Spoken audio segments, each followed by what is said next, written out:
The issue of security at correctional centers has once again been brought to the fore following the death of an inmate after a stabbing incident at the Leeuwkop Medium B Correctional Center here in Johannesburg. The Correctional Services Department has since assured the public that it will maintain high levels of security in their facility. But the Police and Prison Civil Rights Union, which is POPCRU, has accused the department of failing to put an end to drug trade that's currently happening in that particular prison, and of course overcrowding in correctional centers. We talk about the situation at correctional centers now, and we welcome to our studios Grace Molatedi, who is the Regional Commissioner for the Gauteng Department of Correctional Services, as well as Richard Mamabolo, the spokesperson for POPCRU. Good morning to both of you. Thank you so much for coming through. Good morning. Let's start with you, Molatedi. The department has released a statement saying that internal investigation will be launched, and I know there's a group of investigators that have been sent to Leeuwkop. But what information do you have now currently at your disposal? What happened? The information that we have at our disposal is that the two offenders were fighting. They are offenders from two different gangs. And the other offender broke a window pane and used the window pane to stab the other offender. And the person that broke the window pane is the deceased. And the other offender that is now admitted at the correctional center took that window pane and started stabbing as well. The other offender was actually trying to defend himself. And gang-related violence within correctional services, it's not within correctional centers rather, it's not something new. It has always been there, as POPCRU is saying that it looks like the department has failed to address the issue. As a department, we do not believe that we have failed, because we continuously put in measures in place and we conduct sessions. We have a gang management strategy that we are putting in place. But one would remember that most of these offenders, when they come from the different communities, they come into the correctional centers already having been members of the different gangs. And it is as such that as a department, we continue to get different dynamics of the gangsterisms within our correctional centers, and therefore we are putting systems in place and we are updating our gang management strategy continuously to be able to deal with the challenges and the dynamics. Is it working? Because we had an incident, the same incident happening in that particular facility in 2015, although no one had died then. But it looks like these things are happening. Richard, I'm going to bring you into the discussion just now. It looks like the department, as you say, they are not winning. Yeah, look, I think firstly, this is a national issue actually. It's not only a Gauteng issue alone. I think our observation throughout the years has been that the challenge around, so what has happened in Leeuwkop and many other prisons are remnants of the challenge, the main challenge, which is overcrowding and understaffing. I think I would agree, Makris would agree with me that over the years we have seen a decrease in the number of correctional officials across the country.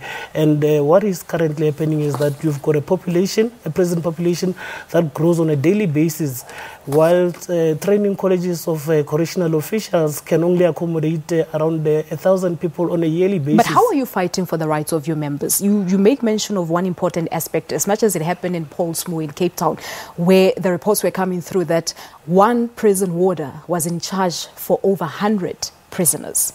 So that talks, of course, to the small numbers of prison warders that you have at the centers.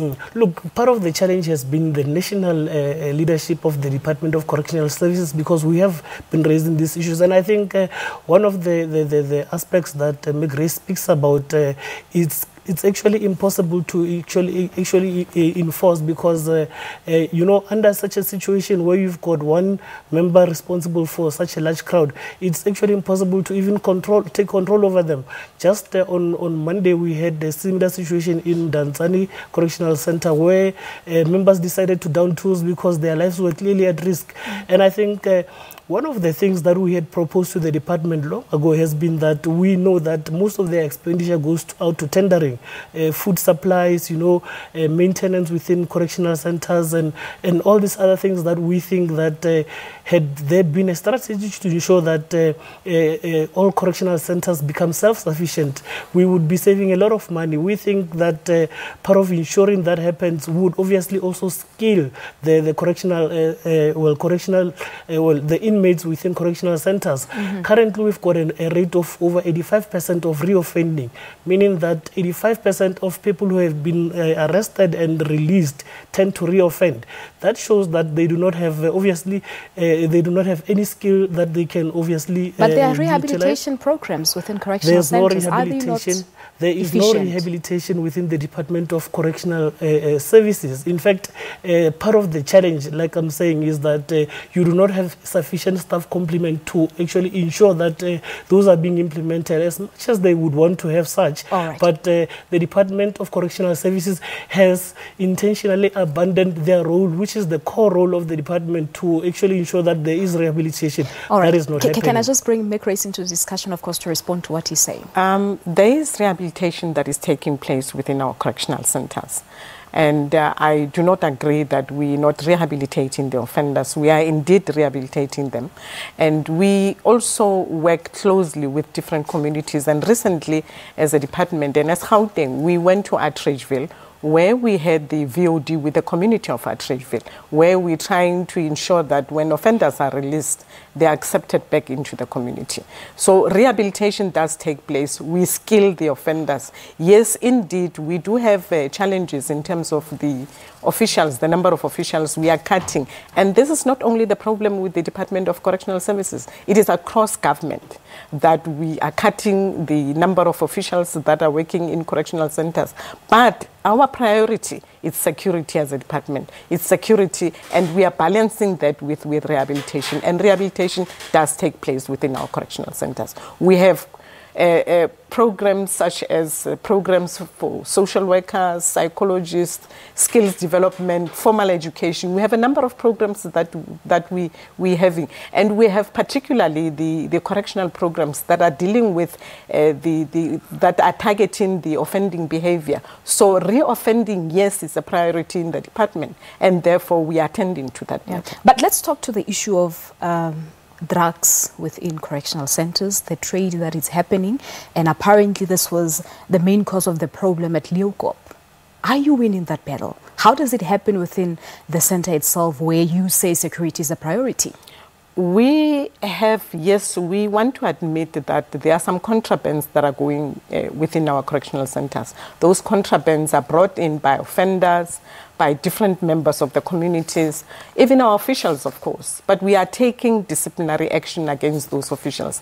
And in Gauteng only, between January and between April last year and January this year, we've had about 622 cases that we have finalized, and we've had 149 officials that were dismissed for smuggling, contrabands, for a number of issues. But we do have challenges also with officials doing a number of things, and we are taking disciplinary action against them. As well, we do have systems where we are also taking disciplinary action against offenders. And there are systems in place to deal with we have those to leave things. the discussion at this. I wanted to come to a point that it looks like the department is always reacting to the situation instead of being proactive and doing something, because now the investigators have been brought to that particular Leeuwkop prison and the investigation is taking place, but we've run out of time. Thank you so much for coming through. Thank you very much. Thank you so much.